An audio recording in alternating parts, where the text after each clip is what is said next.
One time, when I was in a blind in a tree, waiting motionless for game to wander by, I dozed off and fell 10 feet to the ground, landing on my back. It was as if the impact had knocked every wisp of air from my lungs, and I lay there struggling to inhale, to exhale, to do anything. That's how I feel now, trying to remember how to breathe, unable to speak, totally stunned as the name bounces around on the inside of my skull. Someone's gripping my arm, a boy from the scene, and I think maybe I started to fall and he caught me. There must have been some mistake. This can't be happening. Pring was one slip of paper in thousands. The chances of being chosen so remote that I don't even bother to worry about her. Hadn't I done everything? Taken the tessery, refused to let her to do the same. One slip in thousands. The odds had been entirely in her favor. But it hadn't mattered. Somewhere far away, I can hear the crowd murmuring unhappily, as they always do when a 12-year-old gets chosen, because no one thinks this is fair. And then I see her, the blood drained from her face, hands clenched in fists at her sides, walking with stiff, small steps up toward the stage, passing me, and I see the back of her blouse has become untucked and hangs out over her skirt. It's this detail, the untucked blouse forming a ducktail, that brings me back to myself. Pring! The strangled cry comes out of my throat, and my muscles begin to move again. Pring!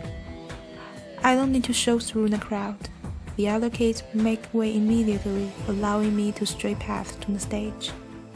I reach her, just as she's about to mount the steps. With one swipe of my arm, I push her behind me.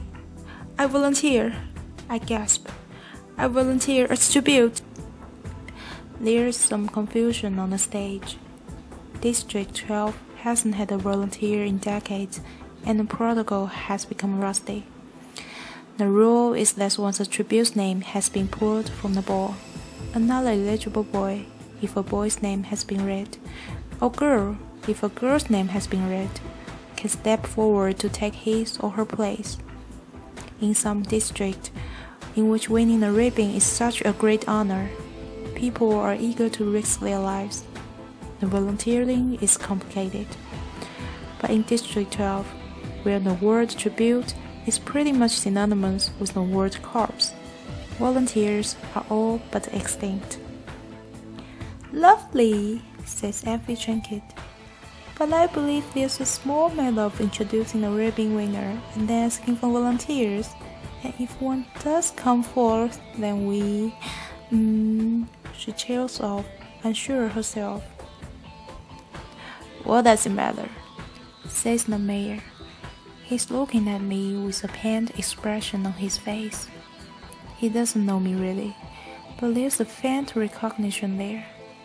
I am the girl who brings the strawberries. The girls his daughter might have spoken of on occasion.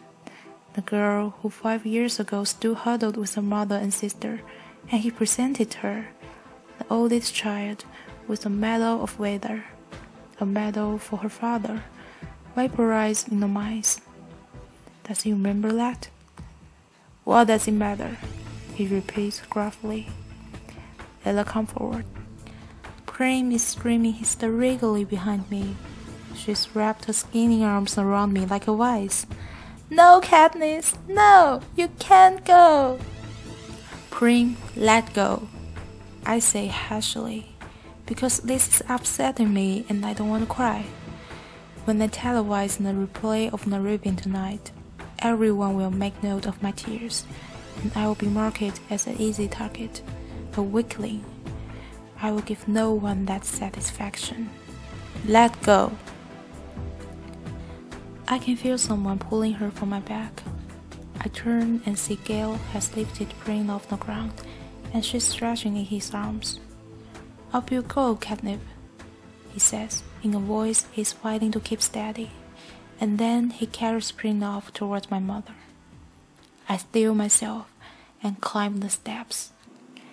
Well, bravo, gashes Effie Trinket. That's the spirit of the games. She's pleased to finally have a district with a little action going on in it. What's your name? I swallow hard. Katniss Everdeen, I say. I bet my buttons that was his sister. Don't want her to steal all the glory, do we? Come on, everybody. Let's give a big round of applause to our newest tribute, trills Effie Trinket. To the everlasting credit of the people of District 12, no one person claps, not even the ones holding betting slips, the ones who are usually beyond caring. Possibly because they know me from the hop, or knew my father, or have encountered Prim, who no one can help loving. So instead of acknowledging applause, I stand there unmoving while they take part in the boldest form of dissent they can manage, silence, which says we do not agree, we do not condemn. All of this is wrong. Then something unexpected happens. At least, I don't expect it because I don't think of District 12 as a place that cares about me. But the shift has occurred since I stepped up to take Prim's place, and now it seems I have become someone's precious. At first one, then another. Then almost every member of the crowd touches the 3 middle fingers of their left hand to the lips and hold it out to me. It is an old and rarely used gesture of our district, occasionally seen at funerals. It means thanks. It means admiration. It means goodbye to someone you love.